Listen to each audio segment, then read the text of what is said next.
And welcome back to the RJ Chapman Show. Once again, a special guest, but this guy and I go back 37 years. Is that correct, George? That's right. Dang, this is George Torkelson. We served together. We were underwater with 150 other people for about 2 years. That's crazy to think about. It is. What do you think about that submarine stuff? Well, I think that it was one of the best choices I ever made in my life. And in meeting people like you and becoming lifelong friends and having lifelong friends that you meet throughout your 26 years in the military. Yeah. It's just no other occupation can say that. You know, I remember the first time I met you. I don't know if you remember this story, but I reported to the Pogey, and Terry Osmond, shout out to the Cobb, I showed up with my uniform on, and he goes, take that boomer pin off and throw it in the garbage and spit on it, because it was a fast attack submarine. Yeah. So you do what the Cobb tells you to do. And I'd been there just a short amount of time, and you were the hot runner. You made chief when I made chief. Mm-hmm. At 89 or at 90, somewhere. 90, yeah. Okay, so we both made chief at the same time. And when I got to the boat, I loved you, but you were the competition because you got the highest marks of any chief on the Pogey. And I'm like, oh my gosh, Georgie, I really like him, but gosh dang it, I got to get a better evaluation.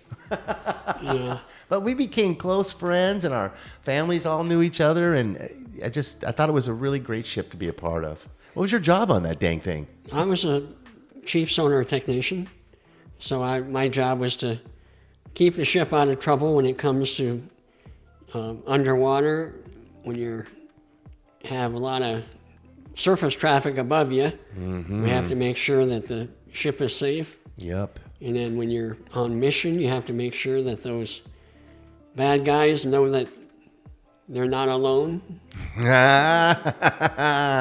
Keep them all in check. Yeah. I you know what I loved about you being the sonar chief, and you know, I was the chief of the boat. I worked for the captain, not on that boat, but you know, it's a very close relationship. Mm-hmm. But I think the sonar chief and the commanding officer, especially when we're at battle stations, I mean, you are the eyes and the ears of that submarine. Yeah. And we're someplace where we're not really supposed to be. I don't know where that is, but that connection between you and the captain is very close. Well, it also helps when you're right across the hallway from the captain's stateroom. Oh, so yeah. when things happen, he has to just walk right in. Typically, the sonar shack it's not a very big space, and it's dark. Typically, it's lit up in blue light, and then there's 5 or 6 people in there at all times. Right. And then the captain will walk in at any moment, so you can't sit there and be unprofessional. Right. Because you never know who's going to walk in through that door. Yeah. And especially when things are going down. When you're just going from point A to point B, it's not a heck of a lot happening because there's so much water going over the submarine, you can't hear anything anyway. Oh, yeah. But once you're slowed down and you're there to listen, find something, right, or prevent from hitting something when you come into periscope depth, right, that's when you make your money. Well, it's funny you just mentioned the door from the captain's thing being right across from sonar. I never thought about that. Yeah. I never thought about that. That's the proximity to get out of bed, walk 3 feet, and know what's going on in about 10 seconds. Yeah, no other workstation is that integrated into the command suite. Okay. So nowadays, the Virginia, and probably all follow-on ships from the Virginia, sonar is in the control room. Oh. And it doesn't make a lot of sense to me because you have to be able to listen, and you have to watch your screens, and you need a little bit of privacy, and you need quiet right to do that. And you're always recording. Back in the day, we had the reel-to-reel recorders, so people, you said something, it's on that tape. Right. So you have to really be careful what you say. You can't be a lot of nonsense Coking and happening. joking and yeah. Exactly. So, yeah. But nowadays, everything digitized. Most things you don't need a lot of, hearing. Mm-hmm. You obviously need hearing because you're sonar, but sure. Everything is, through AI and things like that. It's a little less forgiving. I see. I was just, when you talked about the quiet, I don't know if you know this, and maybe you have it too, but I have super sensitive hearing, and I think it's from 14 years underwater. Yeah. And if somebody would like drop their fork, you know, you'd find that guy and have a word with him. Yeah. And Oh, you yeah. pull him aside because we heard the fork drop. Somebody else might hear the fork drop. Yeah, because if you have people working, machinist or whatever, back aft in the engineering spaces, if they drop a wrench and it hits the hull, that transmits. And it transmits right, well, we're right there, but if somebody wasn't right there, they could still hear that. Yeah. Because not many things in the ocean make a metallic sound. That's a good point. No fish make metallic sounds. No. They make all kinds of weird sounds, but none like I know you can't clank. hear those fish making those noises, the sails, Oh, heck yeah. whales and all that stuff. It's crazy.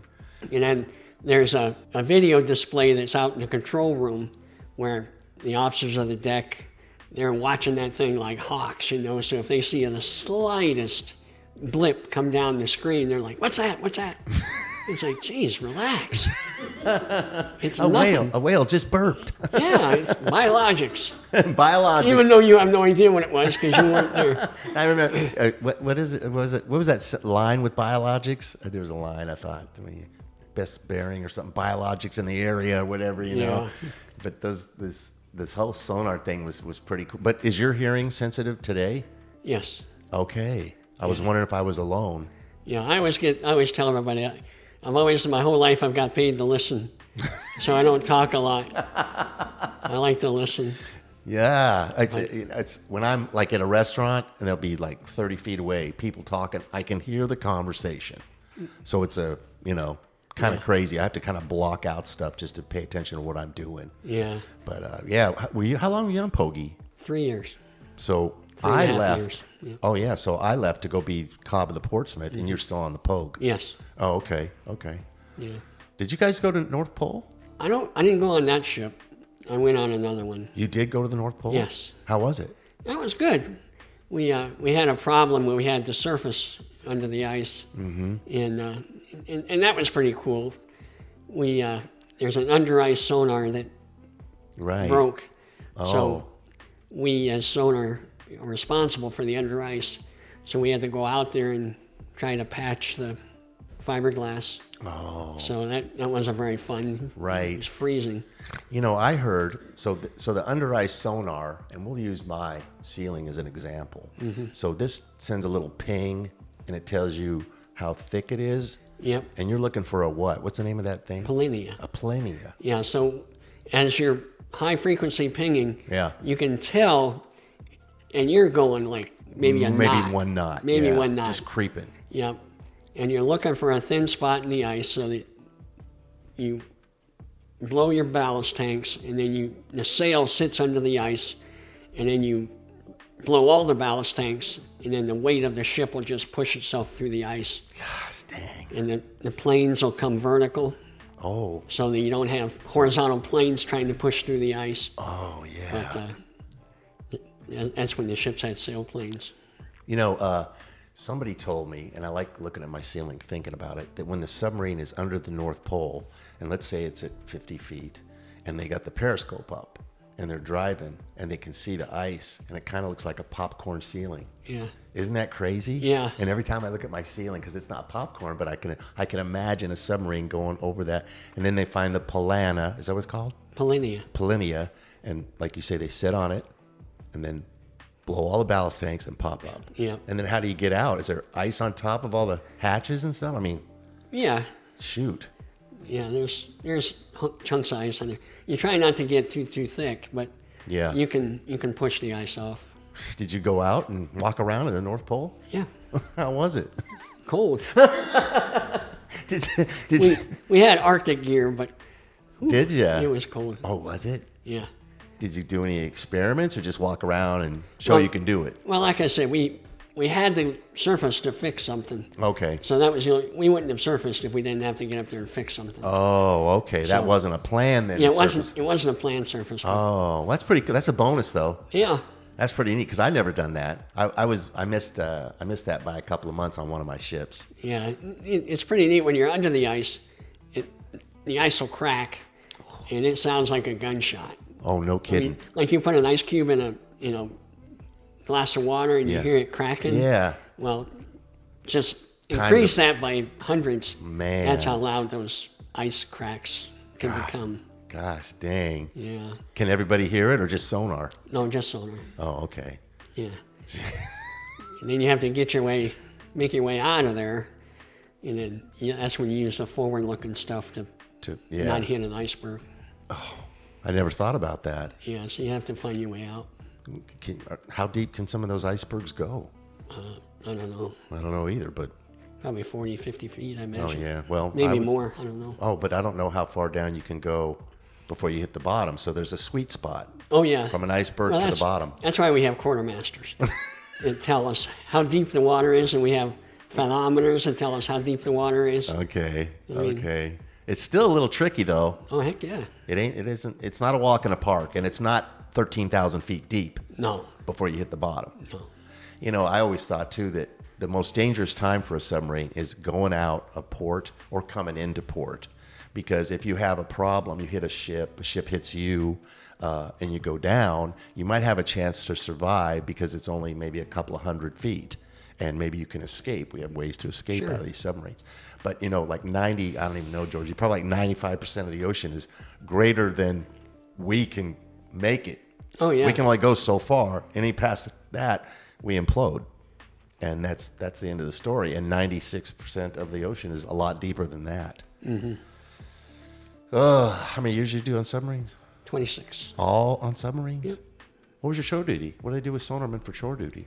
Well, my first shore duty was called NavStad. It was when the sonarmen are not on mission or whatever, they still got to keep themselves sharp. So they make tapes of different things. You know, they make beginner tapes and they have like merchant ships on them because you can hear a cargo vessel go by, Right. and then you can turn count how fast the screw is going. So that's kind of an art. So when you have young sailors that come in from A school and C school, Right. you got to keep them proficient. And then they also have different other type of tapes where you can put them through, you know, the tone. Can you get Tones. advanced? Like, I mean, here we're trying to listen to a typhoon, or Yeah, we're oh, trying yeah. to listen to an alpha. Things like that. Wow. And you got to, I mean, it's all about proficiency Right. because you don't want the first time someone hears something in a real life situation with anything. Right. I mean, But if it's the first time you heard it, you don't know what that is. And if you have heard it before, it probably reminds you of this is this. yeah, oh yeah. And then they got people like you know, validating and making sure that they're calling what it is. Because you can make a bad call. Oh, certainly. And I've done my share of bad calls. I was going to say, ever made a bad call, George? Yeah. Well, when you become a sonar supervisor, Oh. you have a lot of experience. Mm-hmm. And, I mean, we've had some second-class sonar supervisors that were just sharp as you Wow. can imagine. And then you've had some first classes that haven't quite been as sharp. And so when you're on mission, it's when it really, you want the best of the best out there. Yeah. When you go to battle stations. Battle stations. When you have some kind of a party, tracking party, you have to have your own. Now, that's not a party with party favors. No, that's not a party with party That's favors. not with a hat. We're tracking party means we got 4 or 5 of the best honed in on a tone, Yep. trying to figure out. I mean, you've seen the movie Hunt for Red October. Yeah. and when they're following, you know, and they do the crazy Ivan. When they turn around, the Russian turns around, and then we all go quiet. Yeah. Is that crazy Ivan a true thing? Or are you at liberty to discuss that? I'm not at liberty to discuss. Okay. Well, in Hunt for Red October. Yeah. Well, you know, I watch some of these shows and I'm like, you know, it's Hollywood. Yeah. I mean, what can you say? Yeah. I mean, Jonesy, he just dropped Yeah. 5 quarters and Yeah. a dime. Like, get out of here. Jonesy was the sonar guy. Yeah. I think. Jonesy was the man. Yeah, he was We the all man. we all wanted to be Jonesy back then. Jonesy was everybody's idol as a sonar guy. Yeah. Yeah, I didn't like. And he was a one-man show, you know. He was. I mean, he was all by himself in that room. Going, There was "What no the other heck?" sonar No guys, other- yeah, and no all he had other- on was his Bose headphones. You know, he didn't. He didn't have. So a little Hollywood there. Yeah. He's turning left. He's turning right. Yes. What? He's changed depth, sir. Wow, Jonesy's good. Yeah. He is good. Yeah. I love that movie. But you're right, it's Hollywood. Well, so 26 years. What'd you do after the Navy? I went to work at for the government at Electric Boat in Groton, Connecticut, where any contractor that builds stuff for the military has to be overseen by the government. And especially someone like that, where you're spending $4 or $5 trillion or $1 billion on a submarine. Gosh dang. It has to be overseen. It has to be tested. So How'd you like that I job? did that. Great. I worked at Quonset Point when I first started in the quality assurance. Nice. And that's where all the magic starts. Plates of steel come in and they make round holes and they stuff them with all kinds of equipment.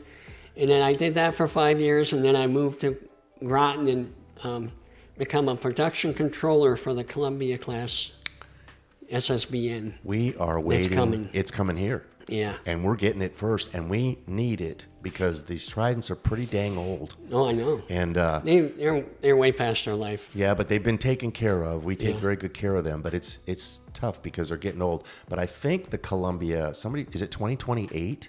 Yeah, 2028 was the goal. I think it might be pushed back because of some issues they've been having. Well, the first one's always tough. Yeah. The first one of any class is always tough.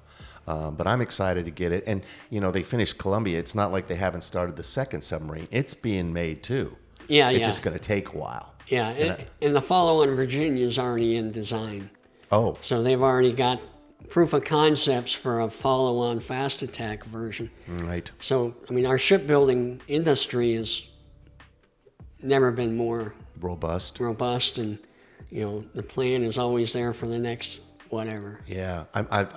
I think, and everybody I'm sure will agree with me if you really think about it, the triad of nuclear weapons. Submarines are a major part of that. And then other nuclear weapons are like missiles in the dirt, and then the other ones are launched by the Air Force. And that's the three things. But we make up a majority of that trident of those three things with those nuclear-powered submarines and those ballistic missile submarines. Well, we're the only leg of the triad that nobody knows where it's at. Exactly. The ones in the dirt, you can't move them. The ones that are in the plane. Air Force, You can shoot them down. sure. But a submarine, you do not know where it is. Yep. I read this book. I don't know if you read this book. You read this book called Blind Man's Bluff? Yeah. I can't believe they wrote that book. I know. I signed my life saying I'd never talk about some of the stuff that was in the book. Yeah, it was very advanced for its time. They really got away with a lot, really. But, it's a good book. I don't read much, but I read that book cover to cover because I'm reading about some of the stuff I did. Yeah. I didn't even know I did it. Like Hunt for Red October, this is a bunch of BS, but that book was kind of real life. Almost hit home. To the point where how can they get away with this type of stuff? But yeah, there was some good stuff there. But yeah, in the early '80s and the mid '80s when I was, cutting my teeth in sonar, there was a lot going on. That's the Cold War. Yeah, the Cold War. There was. You look forward to going on watch every day because you knew something was. You're looking potential. For that needle in a haystack. Yeah.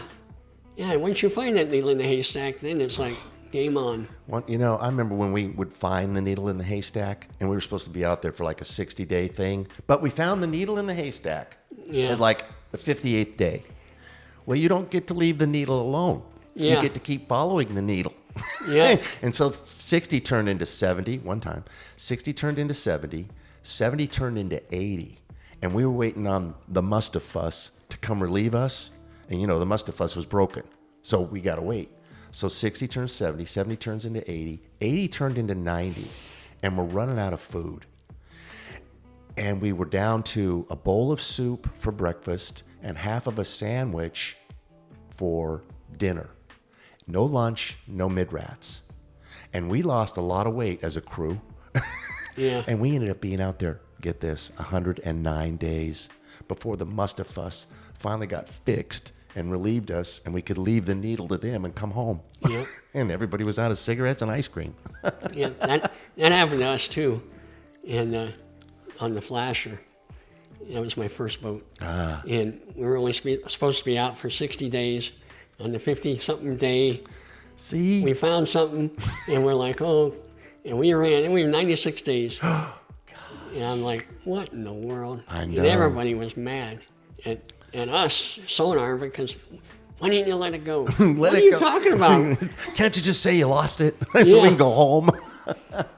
When we were down to recycling coffee grounds, I mean, smokers, they were just, Dying. at the very end of the cigarette, they were just like, there might be 2 or 3 pieces of tobacco. You know, And they would harvest that tobacco like it was their life. hey, we were out of cigarettes, except this one guy. This one guy always had a smoke. And they would follow him around to where when he put it out in the ashtray, they could get the butt. Yeah. You know? And I remember I was on watch one time, and now this guy still had it, but this chief goes, all right, Chapman, I want you to go through every ashtray on this submarine. You find me something. I'm like, oh, my God. I know there's nothing. I know but there's been nothing for 2 weeks, I'm thinking. And the chief, you better, come on, don't let me down. He needed something, right? Yeah. And I end up in the engine room. I'm way back in the middle of nowhere, and I spy, one of those butt kids, we call them ashtrays, but I see it. I'm going, oh, I never knew there was one back there. So I crawl through the pipes and get up there, and I lift it up, and I open it, and there's an old chewed up stogie, an old beat up cigar. Well, that's all I got. Yeah. I bring it up to the chief. I go, okay, chief, this is all I got. Wait, I'm not going to do anything with that. Give me that. And about half an hour later, he goes, quartermaster, give me some of that lens paper. And he crumpled that stogie up and made himself a little cigarette. He smoked. Yeah. I'm telling you, that's one of the things that I'm so happy I never started. Yes. Woo. Oh, gosh. Jeepers creepers. But, well, I am so glad you came down with your beautiful girlfriend, Lauren, and spent some time with Terry and I. Thank you. We are so happy to see you every time we see you. Well, we like being, the hotel. We love that with our friends that come down from the frozen north. Yeah. I talked to you the other day. You're like, oh, it's 20 degrees. I got to get out of here. I'm thinking, poor Georgie. Come down to Florida, will you? You can stop by and see us on the way back or no? No, because we have to take a different route back. Okay. So- But maybe next year? No, right? absolutely. Maybe I'll get up there. Yeah, that would be great to have you and Terry come up. And, Who? Oh, yeah, Terry. The bride.